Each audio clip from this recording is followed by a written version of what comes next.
25 direct miles to do. Yeah.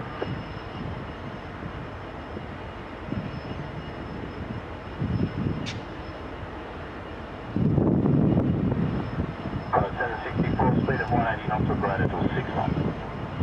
180 or greater till 6 knots, 174.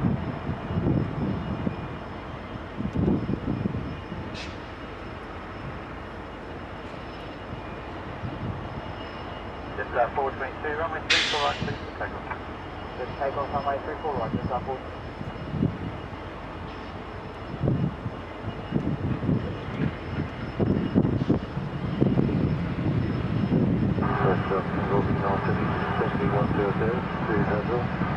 Aussie 970, good evening, descend at 6,034 right, independent visual approach, and a minimum speed of 300 knots above below 1 step down.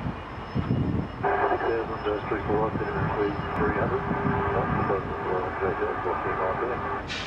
On a 764, 10 to run, contact tower under 05. 105 on a 764. Aussie 970, cancel the start, track direct to Jacqueline, there is no altitude.